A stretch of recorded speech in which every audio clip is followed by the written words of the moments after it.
अस्सलामुअलैकुम। मोहम्मद अज़हर सिद्दीक़ अपने programme political diaries के साथ हाज़िर खिदमत है। 21 अप्रैल बरोज़ जुमेरात आप ये प्रोग्राम देख रहे होंगे। रात वज़ीर-ए-आज़म खान का आपने मौजूदगी और जो ऐलानात थे और जो नुक्ता नज़र था बड़ी वजाहत के साथ आपने देख लिया। इमरान खान साहब का ग्राफ दिन ब दिन तेज़ी से बढ़ रहा है और मुझे लग ऐसा रहा है कि आने वाली हुकूमत के लिए बड़े मसाइल होंगे। और जो बातें कही हैं ज़रा आप उनको देख लें साथ, फिर साथ साथ कुछ आपके साथ बड़ी ज़बरदस्त चीज़ें आपसे गुफ्तगू करनी है और आपको बताना है कि इस वक्त जो लोग हैं इमरान खान मौजूदा गवर्नमेंट के साथ, जहाँ वो करप्ट या मुख्तलिफ़ केसेस बहुत कुछ है उनके अगेंस्ट, वो आप लोगों के लिए ज़रा आसानी के लिए रहेगा, आपको समझ आ सकेगी कुछ चीज़ों की। पहले आप लोगों की तरफ से एक सवाल था फ़ॉरेन फंडिंग के हवाले से। ये फ़ॉरेन फंडिंग कोई नहीं है, मैं फिर बार बार बताता हूँ आपको। ये बुनियादी तौर पर प्रोविडेंट फंडिंग के हवाले से है और उसकी ज़िंदा सी मिसाल आपको मैं आपको दिखाने लगा हूँ वीडियो कि जिसमें जो उनके, जैसे मैंने बताया था कि वो पार्टनर के तौर पर वो क्या बताते हैं, हुआ क्या था, ज़रा सुनिएगा। वो शनाइब लिखा हुआ है, अटॉर्नी एट लॉ, ये उनका एड्रेस है, ये उनका फ़ोन नंबर है जी 7189567000। ये वो मशहूर बैरिसी शनाइब है जो आजकल हर घर में एक मौजू बने हुए हैं और जिनका ये कहा जा रहा है कि उन्होंने मिलियंस ऑफ डॉलर जो है वो धरने में और पता इंतखाबात में किस किस में दिए हुए हैं। मेरे साथ आइए, मैं इस ऑफिस में आपको लेके जाता हूँ, दिखाता हूँ कि कौन साहब इसको चला रहे हैं। ये एक छोटा सा ऑफिस है जी, यहाँ पे ये साहब काम करते हैं, हमें शदाब साहब, इन्होंने भी फंडिंग की। ये भी मुजरिम है जी, ये $250 इन्होंने भी दिए थे। ये भी जू लॉबिंग से आपका ताल्लुक मेरा ख्याल है। सो ये इन्होंने पैसे दिए थे जी। और अंदर आते हैं, ये यहाँ पे आसिफ भाई बैठे हुए हैं। ये वो आसिफ साहब हैं, आसिफ चौधरी साहब, जिनको आपने सुना भी होगा जिनके बारे में। और ये रिप्रेजेंट करते हैं बैरी सी शनाइब्स जो हैं लॉयर, एक ग्रुप है। बाकी बातें सारी आप आसिफ भाई मुझे बताएं, बैरी शनाइब्स कौन है? बैरी शनाइब्स जो है वो यहाँ पर न्यूयॉर्क में एक इमिग्रेशन लॉयर है, ठीक है, पिछले 25 साल से, और 3 उसके ऑफिसेज है। अब ये बताएं कि ये कब आपने दिया जी फंड्स वगैरह? ये 2012 में जब इमरान खान साहब आए थे तो एक होप बन के पूरे ओवरसीज पाकिस्तानियों में खुशी की लहर थी और आप भी वहां पर मौजूद थे। मैं मौजूद था, क्या आपने देखा कितना जोशो खरोश था? जी सर। मुझे जो है वो, हमने भी जो है वो एक टेबल जो है वो बाय किया। वहां पर 4 लोग थे, जो 3 दोस्त थे। उनके पास जो है उन्होंने मुझे कहा कि जी वो हमारे पास जो है ना वो पैसे नहीं है, तो आप ऐसा करो कि आपके पास अगर कोई पैसे या चेक है तो दे दें, हम आपको रिइंबर्स कर देंगे। ठीक है। मेरे मेरे पास हमेशा अपनी ये जो कंपनी है, इसका जो बैरिशी स्नैप के अकाउंट है, उसके चेक मेरे पास होते हैं बेशुमार। मुझे ऑफिस सप्लाई के लिए जाना पड़ता है, बाहर वहां देता हूं मैं, तो वो आपने दे दिया वहां पे? मैंने जो है उनको दे दिया। उसके बाद जो मेरे दोस्त थे, क्या आपने कहा था कि कॉपी वगैरह भी दिखाएंगे उसके चेक की? कोई है आपके पास कुछ? मेरे पास उसकी बिल्कुल उसका जो स्टब है, ये देखें, अब ये 2012 की बात है, ये उसका जो है वो स्टब है पड़ा हुआ, ये $750 जो है वो ये दिया। एक मिनट जी, ये एक और भी है, $200। ये $200 का चेक जो ये मार्च में दिया। अच्छा जी, ये 2 चेक दिए गए जी जिनके बड़ी मशहूरी है इस वक्त पाकिस्तान में। मैं वो आपको एक्सक्लूसिवली इस वीडियो के थ्रू दिखाना चाहता हूँ। लोग मांगते हैं कि जी आपके पास डॉक्यूमेंट्री प्रूफ क्या है, मैं आपको प्रूफ देने जा रहा हूँ। ये वो चेक है जो इस वक्त जस्टिस डिपार्टमेंट। जी, आपने ये बात देख ली है और मैंने वो भी बताया था प्रोविडेंट फंडिंग में ज़्यादा क्या होगा, वो अमाउंट आपकी कन्फिस्केट हो सकती है, जब्त हो सकती है।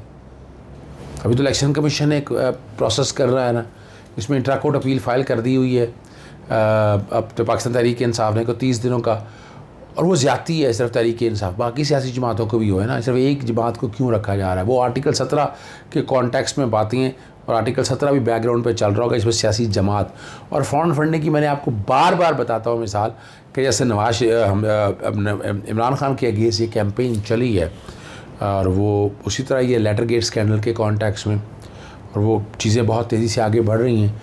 लेटर गेट में बताया गया था कि ये मामला आज से नहीं है, ये पुरानी एक कंस्पिरेसी चल रही थी जो कल्मिनेट होनी थी तहरीक अदम एतमाद के हवाले से। हारून रशीद का कॉलम, चले मैं बैकग्राउंड पे वो चला देता हूँ, ढूंढ के भी आपके साथ चल जाएगा, ये बताने के लिए ये तारीख ये सारा कुछ क्या है। फिर यही नहीं, अंसार वासी का कॉलम देख लीजिएगा। फिर यही नहीं, इससे आगे चलते हैं। आपको नवाज शरीफ ने जो कहा, ख्वाजा आसिफ ने जो कहा, फिर और आगे चलते हैं, ज़रा और आगे लेके चलते हैं। और वो जो अमेरिकन एम्बेसडर्स जितने भी हैं वो टाइमलाइन पे आपको चीज़ें सारी मौजूद हैं। कोई बैकग्राउंड पे चल गया तो आपको समझ आ जाएगी। अच्छा, इन सब चीज़ों को बताने का मकसद क्या आपका, कि यही पैसा एक आया मुल्क में सियासी जमातों ने लेकर इमरान खान साहब की गवर्नमेंट को टॉपल किया तहरीक आदम एतमाद के कॉन्टैक्ट से। और मैं आर्टिकल 95 को जब 17 के साथ पढ़े तो ये रीज़न होने चाहिए क्या, ये है फ़ॉरेन फंडिंग। इमरान खान साहब की क्या फ़ॉरेन फंडिंग है, चले अगर हो भी, चले मान लें फ़ॉरेन फंडिंग आ गई, तो इलेक्शन कमीशन दे के तहकीक करके जब जाएगा फेडरल गवर्नमेंट के पास, इलेक्शन कमीशन कुछ नहीं कर सकता। ये काम फेडरल गवर्नमेंट ने डिक्लेयर करना है। फेडरल गवर्नमेंट जब डिक्लेयर करेगा मामला जाएगा सुप्रीम कोर्ट के सामने, और जब सुप्रीम कोर्ट के पास जाएगा तो सुप्रीम कोर्ट फिर फाइनल सुन के डिक्लेयर करेगा कि ये पार्टी जो है ना ये मुल्क की सालमियत के ख़िलाफ़ या पैसा लेके मुल्क में अनारकी फैला रही है। फिर वो आप कहेंगे, फिर आप ट्रैक से उतार देंगे आप, वरना ऐसे नहीं हो सकता है, ये ज़हन में रख लीजिएगा। और फिर आपको बता ऐसे नहीं हो सकता है, चलें और फिर आप सेक्शन 212 और 213 आएगा, पार्टी बैन हो जाएगी और तमाम जो मेंबरान हैं उनसे उनके जो बकिया म्याद है उसके मुताबिक सीटें खाली हो जाएंगी। तोशाखाना के हवाले से बड़ा अच्छा ये कहा गया कि वज़ीर सिर्फ इमरान खान, ये सारों की बात हो रही है। और उनके तहफ़ की तफसीलात बताने के हवाले से जस्टिस मियाँ गुल हसन औरंगज़ेब के सामने इंफॉर्मेशन कमीशन साफ़ी राना इमरान खालिद की तहफ़ों की तफसील बताने का हुक्म दिया था। और साबका हुकूमत ने वज़ीर आज़म के तहफ़ की तफसील बनाने से इनकार करते हुए हाई कोर्ट से रुजू किया था। इस्लामाबाद हाई कोर्ट साबिक़ हुकूमत को दलाल के लिए 4 मौक़े दे चुकी है। साबिक़ अटॉर्नी जनरल ने दिसंबर 2021 में दलाल के लिए मज़ीद मोहलत मांगी थी और नई हुकूमत आई है, उनसे हदायत लेनी है। डिप्टी जनरल अरशद महमूद कियानी कहते हैं अदालत से इस्तदा है कि केस को 1 महीने के लिए मुलतवी किया जाए। डिप्टी जो है ना अटॉर्नी जनरल बताते हैं सेक्रेटरी काबीना डिवीज़न ने मामला उठाया हुआ है, तोशाखाना का हिसाब देना होगा। जस्टिस मियाँ गुल औरंगज़ेब की बात है, बिल्कुल अवाम की दिलचस्पी का केस है, अपील फ़ाइल करने से केस ख़त्म नहीं होगा। अदालत ने इस्तदा मंजूर कर ली है और हदायत लेने का वक्त दे दिया है। और जो सवाल सामने उठाए हैं कानून से कोई बालातर नहीं। तोशाखाना गिफ्ट फ़रोख्त करने के लिए दिए गए हैं। ये वकील जो कहते हैं फ़ैसला अदा करके यानी 20% अदा करके गिफ्ट को फ़रोख्त करना अजीब बात है। ये जस्टिस मियाँ गुल औरंगज़ेब का कहना था। देखिए इसमें पॉलिसी वाज़ेह है, इसको काबीना के सामने उठाया जाए। जो कुछ तोशाखाने से लिया गया वो सब कुछ आइंदा समात पर बताना पड़ेगा। हम जब बाहर जाते हैं तो हमसे वापसी पर पूछा जाता है क्या क्या सीखा। सेक्रेटरी काबीना डिवीज़न ने नई हुकूमत के साथ मामला उठाया, देखें क्या होता है। लोगों ने जानना है, ऑफिस वही रह जाता है। इंसाफ पर किसी के साथ होना चाहिए, हर किसी के साथ होना। जो लोग चीज़ें घर ले गए हैं उनसे वापस दिया जाए, खा वो 20 साल पुराना मामला। ये बात जेन से निकाली, जब इनसे निकाली जाएंगी ना असद जरदारी से, BMW पता नहीं क्या क्या कुछ लेके गए हैं। और इस पर अपना मैंने रीट्वीट किया है इकरार हसन ने। इकरार हसन ने कहा कि निकाला भी तो क्या ये निकाला, तो फिर इमरान खान सुरखरू हो गए। और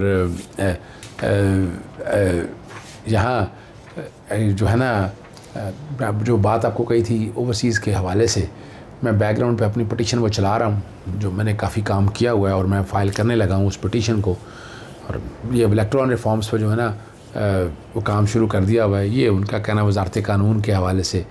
और ये देखना जो ज़बरदस्त बात आपके वाकई हुकूमत का ओवरसीज़ पाकिस्तान को वोट देने के हक़ कानून पर नज़रसानी का फ़ैसला। आइंदा इंतखाब इलेक्ट्रॉनिक वोटिंग मशीन में ना कराने पर गौर, मैंने आपको कहा था और ये सारा कुछ सामने आ गया, पहले दिन ही आ गया। और कानून साजी का जाला ने लेना शुरू कर दिया। हम गरीब मुल्क हैं, पूरी दुनिया में पोलिंग स्टेशन कायम करके वोटिंग नहीं करा सकते। अजीब मंतक दी है, अजीब और गरीब मंतक दी है। कौन से कितने बड़े आपने काम करने हैं, ये कितने ममालिक में आपने ये करना है। अपने दफ्तरों में बैठ कर कोई मुश्किल काम नहीं है, ये भागने की बातें हैं। सफारत खाना में इतने बड़े पैमाने पर ओवरसीज़ वोटिंग मुमकिन नहीं है। और ओवरसीज़ वोटिंग के पीछे पार्लियामेंट में तहरीक वतन के लिए नशिस्तें मुख्तस करने पर गौर कर रहे हैं। ये फिर ये लॉलीपॉप है। आइन में तरमीम करने पे 2/3 अक्सरियत चाहिए, तो ये कोई नहीं है। ओवरसीज़ जेन्स में रख लीजिएगा, मौजूदा हुकूमत आप लोगों के ख़िलाफ़ है, यानी ये जितनी सियासी जमातें ये नहीं कहती। और यहाँ जो है ना अच्छा और बड़ी ज़बरदस्त बातें हैं। देखना जहाँ क्या है, शहबाज शरीफ का नाम भी ECL से निकालने पर गौर, राना सनाउल्लाह का नाम भी ECL से निकालने पर गौर, और नैब में डाले गए सियासी अफराद का ECL से नाम निकालने के लिए गौर शुरू कर दिया गया है। आप यहाँ से समझ सकते हैं कि सियासी जमात अपने फ़ायदा लेने के लिए क्या कुछ कर सकती है। चलें, एक और बड़ी ज़बरदस्त बात है, मैंने अमजद जो है चॉइस साहब ने इंग्लैंड में कुछ लोगों से राय ली है। जी बिल्कुल राय ली है, और आप लोगों ने इमरान खान साहब की गवर्नमेंट जाने के बारे में क्या कुछ कहा है, चलें वो सुनते हैं। जी अस्सलाम वालेकुम नाज़रीन, मैं आज फिर आपको लेके आया हूँ लंदन की पब्लिक में। इस वक्त जो ओवरसीज़ पाकिस्तानी हैं उनमें बड़ा गुस्सा पाया जा रहा है। जो भी मुल्क के हालात हैं, जो इस वक्त वहाँ पर सियासी भूचाल आया हुआ है और असम्बलियों के अंदर लड़ाई मार कुटाई हो रही है, और जो है वो एक हुकूमत को हटा के दूसरी हुकूमत को जो है वो ला के बैठाया गया है और उसको इम्पोर्टेंट हुकूमत का नाम दिया जा रहा है। इसी बारे में हम लोगों से जाके ओवरसीज़ पाकिस्तानियों से कुछ सवालात करेंगे, उनसे पूछेंगे कि वो इस बारे में क्या कहते हैं और वो उनका आइंदा जो लाए अमल है वो क्या होगा और वो पाकिस्तान के बारे में कैसा सोचते हैं। खुली आज़ादी है। मैं दोबारा सवाल रिपीट कर रहा हूँ कि आपको ज़्यादा गुस्सा इमरान खान के उतर जाने का है या शहबाज शरीफ के वज़ीर आज़म बनने का है? शहबाज शरीफ के वज़ीर आज़म। वो क्या वजह है? क्योंकि वो एक मुजरिम है। मुजरिम तो नहीं है, मुलजिम कह सकते हैं आप। मुलजिम है। हाँ, मुजरिम उनके बड़े भाई हैं जो यहाँ बैठे हैं। जी। ये जो 10 साल से जरदारी चोर था, 10% था, नवाज शरीफ चोर था, ये सिजिलियन माफिया था, ये जो 10 साल से हमें ये जो बढ़ाया जा रहा था, लोगों को तैयार किया गया कि ये लोग चोर हैं, आज उन लोगों को जब कुर्सी पे बैठता देख रहे हैं तो कैसा महसूस कर रहे हैं? आप क्या समझते हैं? भाइयों से पूछें। जी आप बताएं सर, आप कैसा महसूस कर रहे हैं कि जब ये सारा कुछ आप सुनते थे कि ये चोर, ये डाकू, ये फलाने? बिस्मिल्लाहिर्रहमानिर्रहीम। जी सर, बात यह है कि जब बैरूनी साजिश का हाथ हो जी और ऐसे लोगों को आप पे मुसल्लत कर दिया जाए जी, तो आप मेरी बहनों से यहाँ पूछ रहे हैं कि आप कैसा महसूस करते हैं? जी तो हम इस पे इंतहाई दुख और गुस्सा महसूस करते हैं जी। कि हम पे एक करप्ट लीडरशिप जो है उसको मुसल्लत किया गया है। इमरान खान का जाना अगर वो एक जमहूरी तरीके से होता तो हमें उस बात का दुख नहीं होता। ये एक गैर जमहूरी और बैरूनी साजिश, जी, ये दो चीज़ें मिलाकर, और तीसरी ये कि उस बैरूनी साजिश के नतीजे में आपके ऊपर करप्ट लोगों को मुसल्लत किया जाता है। और वो जो लेटर आया है, जो धमकी में खत है, उसमें वाज़ेह बात तो यही है कि आप इन लोगों को जब ले आएंगे तो आपके तमाम गुनाह माफ़ कर दिए जाएंगे। आपका गुनाह क्या है? पहली तो बात यह है, सवालिया निशान ये है कि आपका गुनाह क्या है। अच्छा जी, दूसरा बात यह है कि आप सब यहाँ पे ओवरसीज़ पाकिस्तानी हैं। इस वक्त हम स्लॉ लंदन में खड़े हैं। आप ये बताएं कि एक जो वहाँ के पाकिस्तानी, तो मैं सारी आवाम तो नहीं कहूँगा, लेकिन ख़ास तौर पे जो इस वक्त भानमती का कुंभा जो पूरा एक हुकूमत बनी हुई है, 15-16 जमातें, उनके जो वर्कर्स हैं या वो जो लोग हैं वो आके टीवी के ऊपर ये कहते हैं, या लोगों में ये कहते हैं कि जी ये जो ओवरसीज़ पाकिस्तानी हैं इनको तो राज खाने की मस्ती हैं, इनके पास तो पैसा है, ये तो वहाँ पे महंगाई, इनको पता लगे यहाँ क्या हो रहा है वहाँ क्या हो रहा है। तो आप इस बारे में क्या कहेंगे? ये महंगाई की वजह से हो रहा है या फिर ये ओवरसीज़ पाकिस्तानियों को जो कहा जा रहा है, ओवरसीज़ पाकिस्तानियों की कंट्रीब्यूशन है क्या एक्चुअली? पाकिस्तानी ओवरसीज़ की कंट्रीब्यूशन ये है कि वास्ट मेजॉरिटी जी जो हमारे रूरल एरियाज़ और अर्बन एरियाज़ में फैमिलीज जो अच्छी ज़िंदगी बसर कर रही हैं और जिनके ओवरसीज़ पाकिस्तानी मेंबर्स हैं जी, वही तो उनको सपोर्ट कर रहे हैं। जी। इन लोगों ने कौन सी इंडस्ट्री बनाई है पाकिस्तान में? जी। पिछले इतने 30 दहाइयों में, इतनी दहाइयों में, 3 दहाइयों में क्या किया इन लोगों ने? कुछ भी नहीं किया। हमारी अपनी फैमिलीज हैं, अगर उनको फंड्स बैरून ममालिक हम फैमिलीज ना भेजें तो उनका तो गुजर बसर खत्म है। जो कि तकरीबन $30 बिलियन बनता है सालाना जो आप भेज रहे हैं, जी, रेमिटेंस। बिल्कुल जी। और उसी के साथ आपकी लोकल इकोनॉमी भी चल रही है। जी, अगर यहाँ से फंड्स ना जाएंगे तो वहाँ तो लोकल इकोनॉमी ठप हो जाएगी। तो ओवरसीज आर बैकबोन।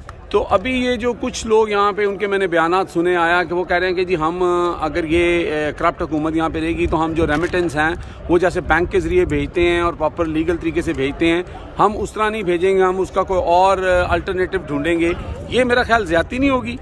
देखें, नासूर को ख़त्म करने के लिए आपको मुख्तलिफ हरबे इस्तेमाल करने पड़ते हैं। दे मे नॉट बी नाइस, ठीक है, लेकिन जो भी हथियार हम इस्तेमाल कर सकते हैं इस मौजूदा गवर्नमेंट सेटअप जो कि इम्पोर्टेड है, जालिम है, और मेरे ख्याल में पाकिस्तान की बीमारी जो है वो तो डायग्नोज बहुत अच्छे तरीके से हो चुकी है।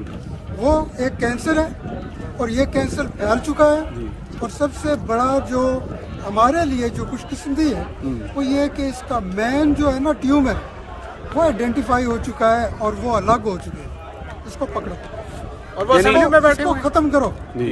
एक गुनाह हो सकते हैं, किसी मामूली गुनाह की भी लोगों को सजा मिलती है, लेकिन ये जो बिलियनर बन गए, चोर, उचक्के, हर किसी। आप कितने साल से रह रहे हैं यहाँ पर? कितने साल से रह रहे हैं यहाँ पर? मैं यहाँ तकरीबन 45 ईयर्स। तो क्या आपके भी बच्चों ने इस तरह 8-8 अरब रुपए का घर उनका बन गया, एक फ्लैट उनका, और वो जो यानी कि कौन सा कारोबार है? मैं कहता हूँ कि अगर ये हलाल तरीका है पैसे कमाने का तो अल्लाह ये तरीका हमें भी बताए जी, और अगर ये हराम तरीके से ये बने जो कुछ भी तो अल्लाह हमें बचा के रखे, अल्लाह हमें दिखाए जी, इबरत बना के इन लोगों के इंसाफ।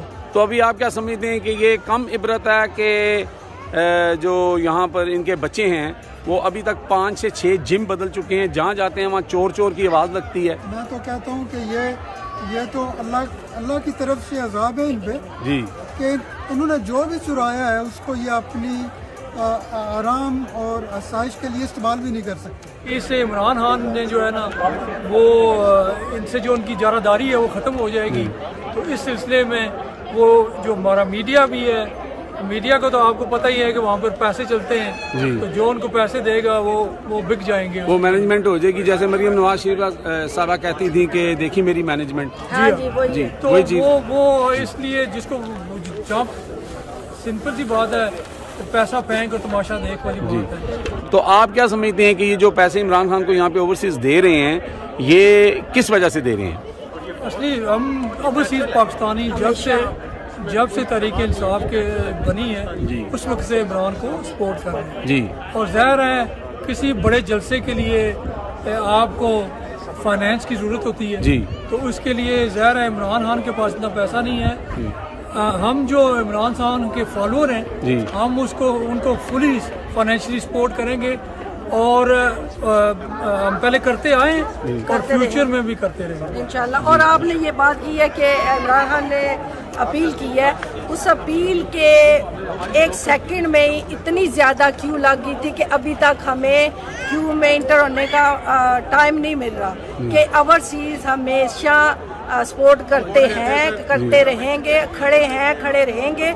ये पहले भी है, आज भी है और हमेशा पूरी ज़िंदगी हमारे बच्चे भी इस तरह। और अब हमने स्टॉप कर दिए, जितनी देर तक इमरान खान नहीं आएगा इतनी देर तक ओवरसीज पाकिस्तानी मनी नहीं भेजेंगे। इमरान खान एक फ़र्द वाहिद हैं, एक सोच का नाम है। आपको उन्होंने एक सोच दी, आज सब लोग आप अपना काम काज छोड़ के यहाँ पे इकट्ठे हैं, मैं समझता हूँ इस बात को। लेकिन पाकिस्तान जो है वो सिर्फ एक इमरान खान तो नहीं है। बात यह है कि चीज़ें जो ठीक होनी चाहिए, जो सिमत ठीक होनी चाहिए कि इमरान खान रहे ना रहे, जो सोच है, जो इमरान खान की सोच है उसको आप चाहते हैं ग्रो करे, वो चीज़ सामने आनी चाहिए, सिर्फ इमरान खान आए। नहीं, हम लोग तो यही चाहते हैं ना। इमरान खान एक सोच का नाम है जी, उसने एक नजरिया है उसका जी। इन लोगों का क्या नजरिया है? डाका मारना जी, कुछ भी इनका नजरिया नहीं है। नजरिया सिर्फ पाकिस्तान इमरान खान का है। और हम ये भी चाहते हैं कि ये हम सिर्फ इमरान खान को नहीं चाहते, हम अपना मुल्क जो है वो अपना सही रास्ते पे लेके जाने वाला एक बंदा चाहते हैं। वो हम इनमें से, इन डाकुओं में से एक बंदा वाहिद वही है, वो इमरान खान है जो है वो बचा सकता है। आपको पता है जब से इमरान खान गया हमारे बच्चे जो है इतने अपसेट हैं और हम लोग खुद अपसेट हैं और हमारे बच्चे रिफ्यूज कर रहे हैं कि हमने पाकिस्तान नहीं जाना। जितनी देर तक वो गालियां भी निकालते हैं इनको, करप्ट हुक्मरानों को, और वो जो है वो कहते हैं हमने पाकिस्तान नहीं जाना जितनी देर तक इमरान खान नहीं आएगा। जी नाज़रीन, आपने देखा, आपने सुना कि लोगों ने किस तरह अपनी ओपिनियंस जो है वो दी, और यहाँ का जो ओवरसीज़ पाकिस्तानी है वो कितना ज़्यादा पाकिस्तान से कंसर्न रखता है, कितनी मोहब्बत रखता है। लोगों के जज्बात आपको सुनने में मिल रहे थे और उनके बेशतर सवाल यही थे कि ये जो 10-15 साल से हमें एक सबक की तरह एक चीज़ पढ़ाई जा रही थी, हमारी अदालतें जो हैं वो किसी को सिजिलियन माफिया कहती थी, किसी को वो चोर डाकू कहती थी, किसी को लुटेरा कहती थी, और उनके ऊपर केस भी साबित हुए। फिर उन्होंने यहाँ से जो है हमारी फ़ौज और इस्टेब्लिशमेंट के ऊपर जो है वो हमले भी किए, और वो सारी चीज़ें जो हैं रिकॉर्ड पर हैं, वो सारी चीज़ें जो हैं वो मीडिया पे मौजूद हैं। लेकिन फिर उनको जो है आज उन्हीं के लोग जो हैं वो बरसर इक़्तिदार आ जाते हैं, और ये बहुत बड़ा सवालिया निशान जो है लोगों की तरफ से जो था कि ये कैसे हो गया। और इमरान खान जो है अगर वो गलत आदमी था तो जो कहते थे कि ये सब लोग मिल के कहते थे कि इमरान खान को इस्टेब्लिशमेंट लेके आई है, तो उसने जुर्म क्या किया है, उसने इस कौम के साथ कौन सा फ्रॉड किया है और कौन सी बात उसने इस कौम के साथ जो ज्यादती की है, और क्या वजह है कि ये सारी कौम जो है इस वक्त जैसे कि आप कह सकते हैं कि 90% जो आपका मीडिया है वो इस वक्त इमरान खान के ख़िलाफ़ है, वो उसको नहीं दिखा रहा, उसके प्रोटेस्ट नहीं दिखा रहा और एक साइड लिए हुए। इसी तरह तकरीबन मुल्क के अंदर 70-80% लोग जो हैं वो भी इस वक्त इमरान खान के साथ हैं और वो इमरान खान के साथ निकले हुए हैं और प्रोटेस्ट कर रहे हैं। और इतनी बड़ी जो डिवीज़न आ गई है हमारे मुल्क के अंदर, और इस वक्त लोग आज भी अपनी फ़ौज से उतना ही प्यार करते हैं और करते रहेंगे इंशाल्लाह। लेकिन लोगों के सवालात हैं, लोगों के उन खुफिया हाथों के बारे में सवालात हैं, लोगों के उस साजिश के बारे में जिसे साजिश नहीं मुदाखलत कहा जा रहा है, इसको लोग बड़ा फ़नी तरीके से ले रहे हैं। ये जो मुदाखलत और साजिश है इसमें फ़र्क क्या है। इसके साथ ही मैं आपसे अब इजाज़त चाहता हूँ। अपना और अपने इर्द गिर्द के लोगों का ख्याल रखें। पाकिस्तान जिंदाबाद। जी, आपने नुक्ता नज़र सुन लिया लंदन में बैठे लोगों का। इजाज़त चाहता हूँ। अस्सलाम वालेकुम, अल्लाह हाफ़िज़। पाकिस्तान जिंदाबाद।